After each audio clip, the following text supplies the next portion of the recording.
our friend Victor Davis Hanson, historian, military scholar, columnist, senior fellow at Hoover, author of the just released The Case for Trump. And it's fantastic. And he joins us now. VDH, they're kind of in a competition over there in the Democrat Party. Who can be the most radical and upend the most, I'd say the most deeply rooted traditions and understandings of our founding. And here we have Elizabeth Warren and others want to get rid of the Electoral College, and they have the backup from these media figures like Eddie Glaude Jr. About how, well, that makes sense because it's all racist anyway. What's the real truth? I'm trying to make sense of all this, if there's a common exegesis, and I think it is that they don't have a message that appeals to 51% of the electorate. So the idea is to change the electorate, or at least change the way we vote, whether that's with open borders and flipping blue states through illegal immigration, or here in California there's a move to let 16-year-olds vote, or in Florida to let ex-felons vote, or as you say, to change the Electoral College. But the common denominator is they're not confident that reparations or infanticide or abortion or an equity wealth tax or 90% rate or Medicare for all will appeal to 51% of people, and yet they're addicted to that. They're like an addict. They can't stop. They have to, each 24-hour cycle, they get more and more radical. Well, and so the idea is it's our fault, so we have to change us by bringing in new voters or changing who can vote and how, and maybe that'll be the magic bullet for them. Yeah, and I think that this Electoral College abandonment, rejection, want to completely upend it. I think this is important. This is an important moment because it gives us the chance to educate the American people, especially the young people, on the danger of having only a few states pick the president, and why that's critically important for freedom and the preservation of freedom. Do you agree with me on that? No, absolutely. No, Laura, that's absolutely right. When you read what the founders wrote in their day books and the Federalist Papers, they were terrified of the example of radical Athens, where 51% of the people on any given day could, kill Socrates or massacre the millions or whatever. And they looked at the Roman Republic and the balance of powers. And they had other things in there. Remember that they had the senators were supposedly elected by the legislature. We repealed that. And they had age limitations on being eligible for the House and Senate. But the whole force of that, the thrust of that is they wanted a democracy in some aspects, but they wanted a republic in other because they were distrustful of the emotional zeal of people in short bursts in time cycles. So they wanted reflection, and one of the ways they thought. And they were also very, Jefferson especially said that he really trusted the innate wisdom of rural people and people that lived in towns rather than big cities. So the idea was if the population was spread out, there would be different voices rather than just at the seats of power, and they would balance it, and politicians would have to visit places like Wyoming or Utah, and they would learn something in return from these people. And that was the thrust around the Electoral College. And you're right, if we don't have it, politicians are going to go to Chicago and Los Angeles and New York and Miami, and that's about it. There would be no reason they would ever visit Montana or or Nevada, Utah, or any low population state. They just wouldn't go there. It wouldn't be wise. Well, I have to say that, look, if it's like this, Victor, if the people crossing our border illegally were for some reason raging conservatives who believed in Second Amendment and capitalism and not big government, the Democrats would be wanting to seal the border right now. Like they would be like, seal the border, keep these people out. So and if the people, and if California was conservative, they wouldn't want to get rid of the Electoral College.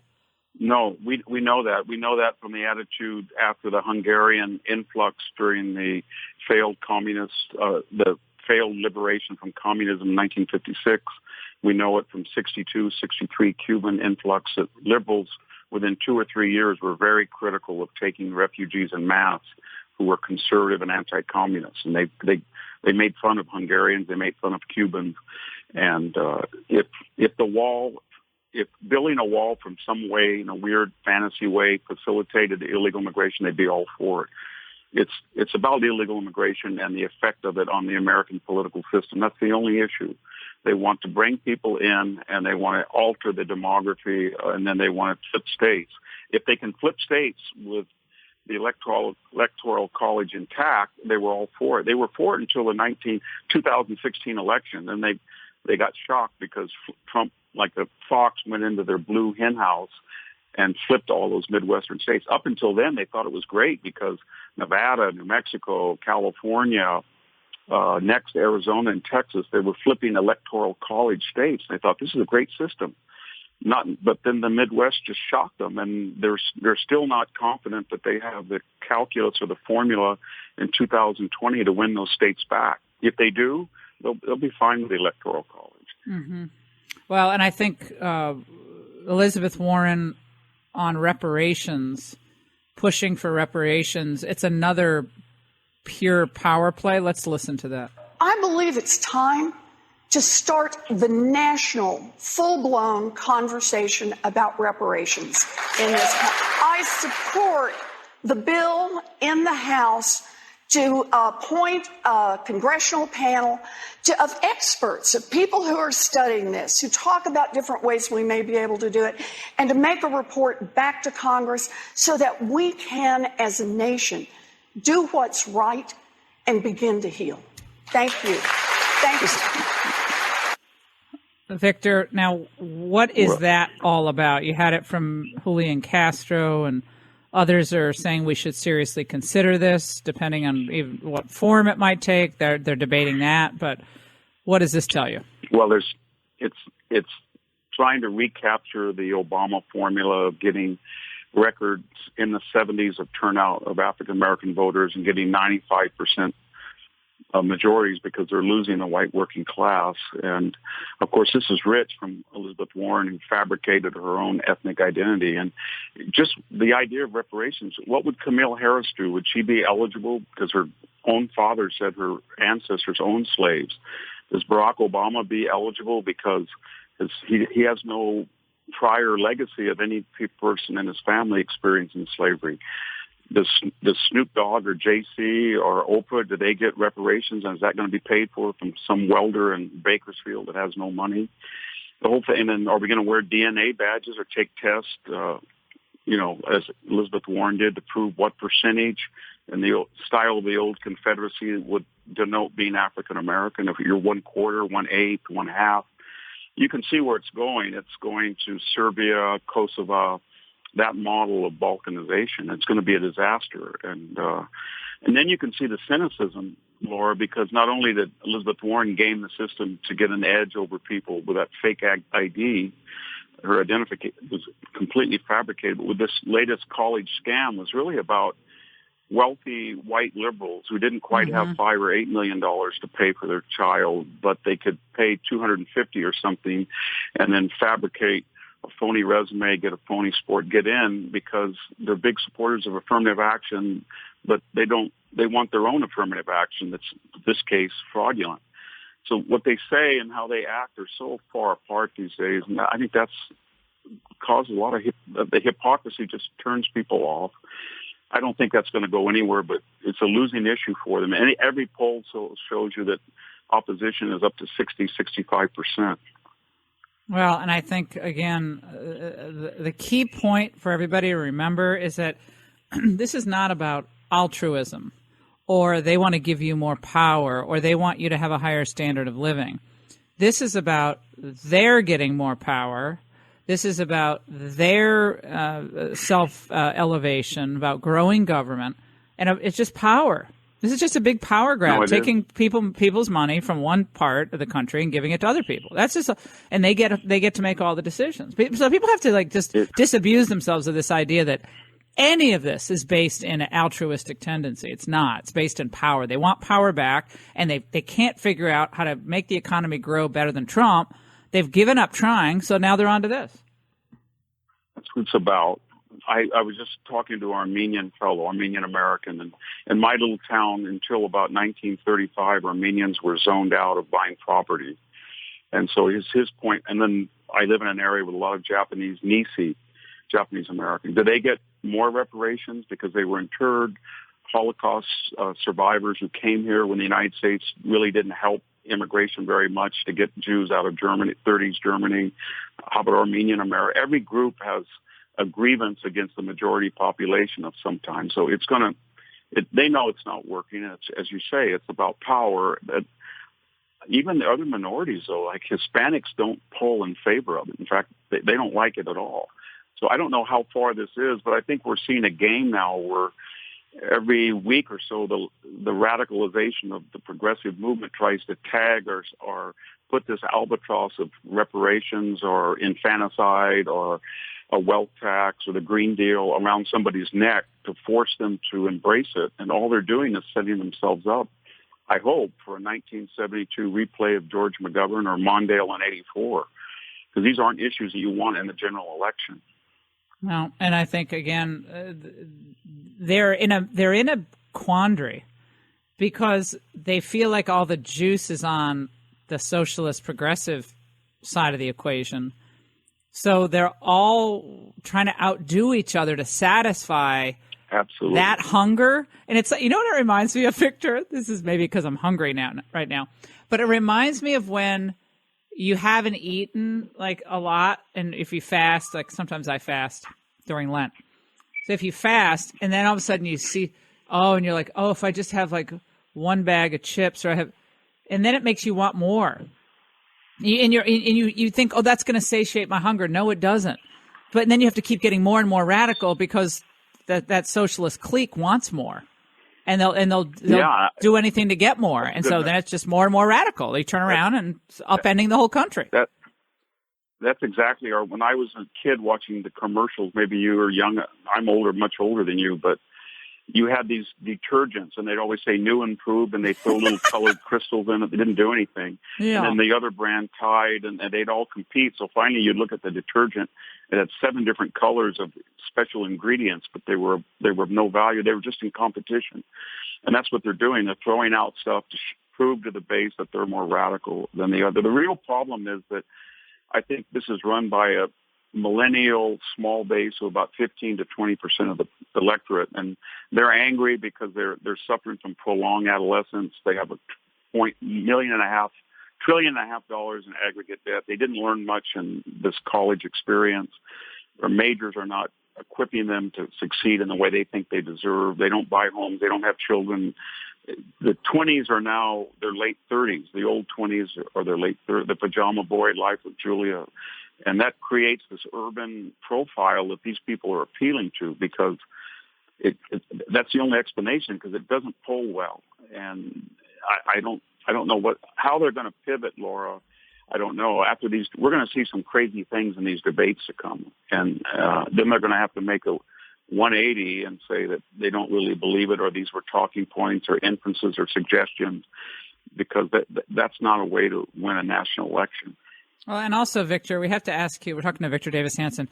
I have to ask you about what was done over the weekend and over the last 96 hours or so in a just horrific, brazen attempt to blame Donald Trump for that New Zealand slaughter.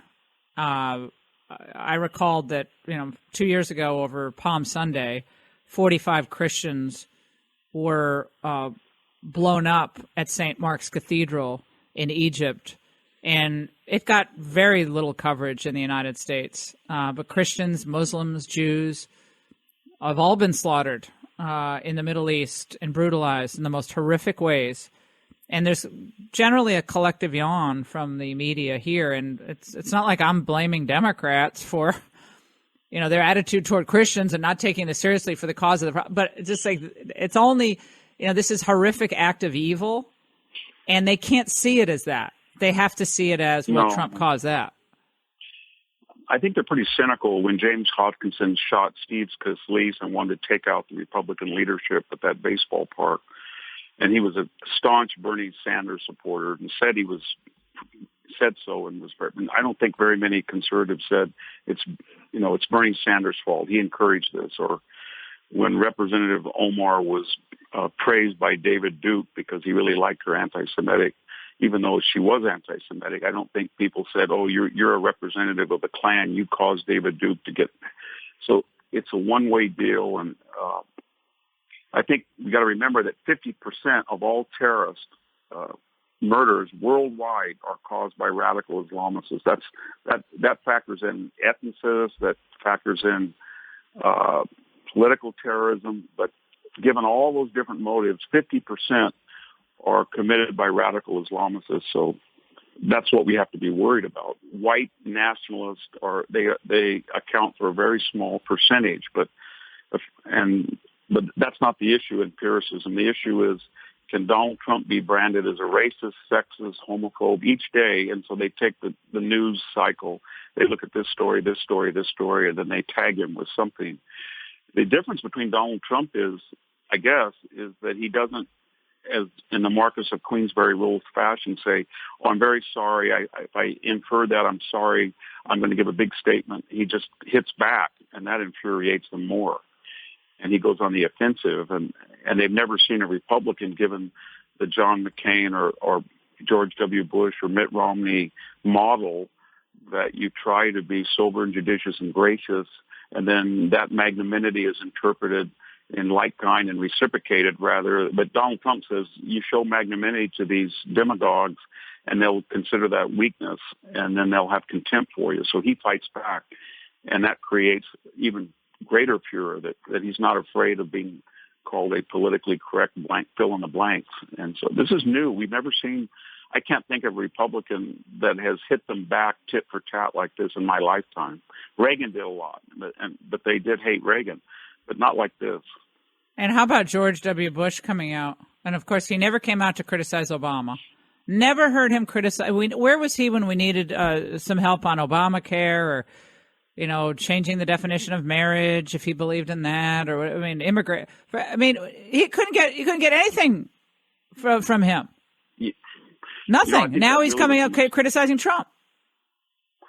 The worst thing you can do as a leader of a political party is that when you're in extremis and you're being attacked, as Bush was in 2007 and 8, they welcome a Laura Ingraham or Rush Limbaugh or even a minor figure like me writing a column. They love that. And then, but when they go out ahead of you and say, "Let's call it off. Let's show brotherhood," as Bush did. And then what that message is that we're using you people cynically. We want you to go out and defend us, but we won't defend ourselves. In fact, we'll turn around when the moment is opportune to say we have some crazies or wacko birds or deplorables or whatever team, and they insult their base. What Trump saw, I think, rarely among other Republicans is the one thing you don't do is that when you're in a political fight, you don't caricature your own base. And so people know that when they go out to support a position Trump has, he's not going to suddenly play 50-50 and maybe on the one hand, on the other hand. And that's what Republicans do. And they kind of virtue signal themselves, and it tells us conservatives, you know what? I wouldn't go out and support those guys because at any given moment they're going to flip right around and disown you or sell you out. And that's what I really resent about George W. Bush because, boy, in 2007 and 8, that Iraq thing went south, and all the leaders of that intervention that were in the Project for a New American, Max Boot, Bill Kristol, they were backing off of it. And they left a lot of kids over there in Iraq and supporters of that war out on a limb.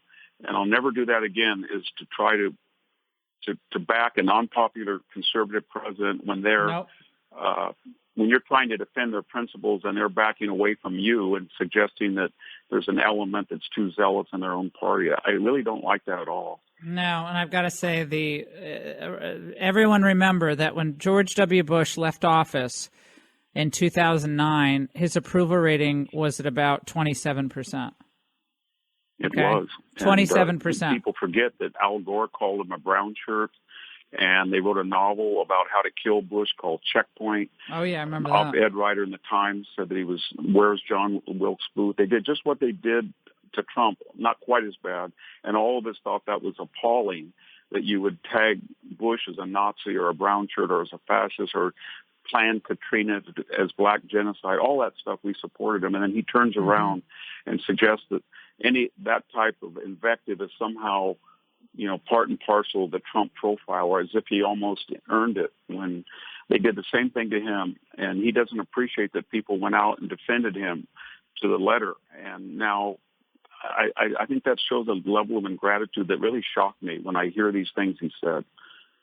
Oh, and by the way, Jeb Bush, I mean, not to really depress people, but Jeb Bush was out there arguing once again that we need to go back to the rah-rah days of an interventionist foreign policy. Where I think the president, its work in progress would be on the trade issues that actually, if you parachuted in from Mars, you would think that was probably a liberal advocating protectionism, because that historically has been the case. And then on foreign policy, again, we haven't had a major crisis to deal with, but this unilateralism or go-it-aloneism, I think, is really dangerous. Our friends no longer believe that they can trust the United States, and our enemies, in many cases, feel emboldened by this approach.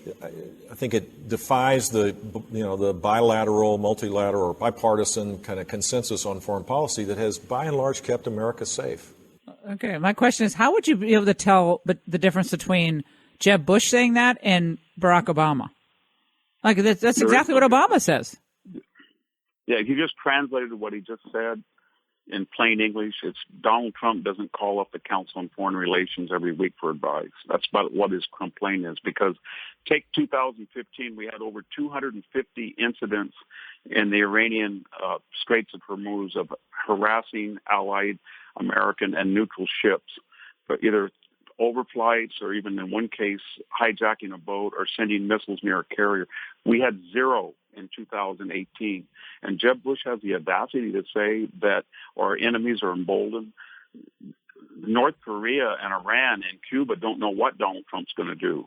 They find his unpredictability kind of terrifying. What they really enjoyed was a predictable Barack Obama, who they could forecast exactly what he was going to do about 5 days ahead of what he actually said. And that was really dangerous. And when you talk to people, journalists and politicians overseas from places like Japan or South Korea or Taiwan, off the record, they tell you for the first time in about 8 years, they feel that if China were to go into their airspace and attack them or go and try to send a missile into Taiwan, for the first time in 8 years, they feel like the United States would really protect them. So all of that, what he said is just sort of, boilerplate mishmash. It's so boring. It doesn't show any imagination and thinking and looking at evidence and trying to interpret it. It's basically, if Trump says something, I'm against it. And I'm against it because he's crude, he's crass, he called me low energy, Jeb, et cetera, et cetera. This is the guy who said illegal immigration was an act of love. And he, still my favorite. He may live in Texas, but he doesn't live on the border. He does not in a community that sees the real cost of illegal immigration. And for people who don't have the wealth and influence to escape the actual or avoid the actual consequences on the ground, that's another thing, that this elite Republicans who are not subject to the ramifications or the consequences of the positions that they advance. And they created Donald Trump and that Trump movement. And they wanted somebody who just said, you know what, these people have one idea of globalization, one idea of China, one idea of optional military engagements, and it's not in your interest. Victor, you know what I was thinking? I was thinking of you on this. Here's what I was thinking to myself. Like, what kind of world does George W. Bush and Jeb think is going to emerge if China becomes the dominant economic and military power? They already have a larger standing army than ours, okay? They're already dominating in artificial intelligence. So far, they are. Now, so what does that world look like? Is that a freer world? I mean, if they really believe in spreading freedom, they think that Taiwan's going to come out on the good side of this thing? Like, well, so the only guy who's standing up for their ideas in a way of freedom and exporting freedom, the best way to export freedom is to make sure America doesn't collapse. Okay, in my view. Absolutely. We know what it's going to look like. It's going to look like Japan's co-prosperity sphere of the 1930s. That's what they're after. But you know what's really strange? The place where I work at the Hoover Institution, suddenly the last 2 years, and at Stanford University, we have scholars that are liberal, and scholars that are Jeb Bush Republicans, you know what they're doing? They're publishing papers and giving talks on China is racist. China's demography is going to doom them. We've got to get tough with China. They don't respect human rights. And Good. you want to say, why did you suddenly flip 2 years ago? And the answer is they don't want to admit it, but Donald Trump has changed the entire dialectic of China. And I just talked to another person. He said, I have confidence for the first time that we can stand up to China because, after all, they have 3 times the population that we do, but we produce almost 3 times the GDP, as if one American creates goods and services of 3 of his Chinese counterparts. Why are we just appeasing these people when innately, militarily, economically, technologically, we can stand up to them and regain our confidence? And I think Trump, whether they liked him or hate him, he created a new confidence that people now feel that they can actually say something about China. But before, it was always Tiananmen Square is a little speed bump on the way to Carmel or Greenwich Village, that we give them more money, more affluence, we let more of them come over here, and they're going to become liberal, because that's what happens when you become affluent. And there's no evidence in history that's true. And yet that was the standard under the Bush administration and on the Obama administration. Appease China, let them cheat, and then they'll become liberal because they're all. Oh, by the way, they're funding all these schools, Victor, over in the D.C. area. You see all these Chinese immersion academies, and there's another school that's opening up that I'm going to be doing a report on. I don't want to spill the beans. Someone will take my idea. That they're pumping big money into as well, and it's part of the numbing everyone to the presence of Chinese, and you'll start seeing more Chinese language popping up on signage, as you see, as has happened in Africa and other places where Chinese has become an emerging force economically and culturally. And I mean, they don't have to shoot a gun. They don't have to shoot a gun or fire a bullet. But there's a whole group of new Chinese scholars, Gordon Chang and Miles Yu, and that are working very closely in the State Department with Mike Pompeo. And their argument is we need more confidence in standing up to China because they have a demographic time bomb, the one-child policy, and they have environmental degradation, and they're not nearly as strong as they think they are, and they project this false sense of superiority so that they can get these concessions from us. And if we would stop giving them these concessions and start getting a little bit more confidence how to challenge them across the board, culturally, socially, economically, politically, militarily, they're sort of a paper tiger. I know that sounds crazy given their population, but they have a lot of problems. They have nuclear neighbors everywhere. India, and they're terrified that Japan, Taiwan, and South Korea might go nuclear if North Korea doesn't stop. So we need to go back and look at allies like India and try to have a dialogue with the Russians again, because as Kissinger once said, that's what I just said last American night. Policy, you always have to be as friendly with the Russians as they are with the Chinese, and as friendly with the Chinese as they are with the Russians, to triangulate. We gave up that card.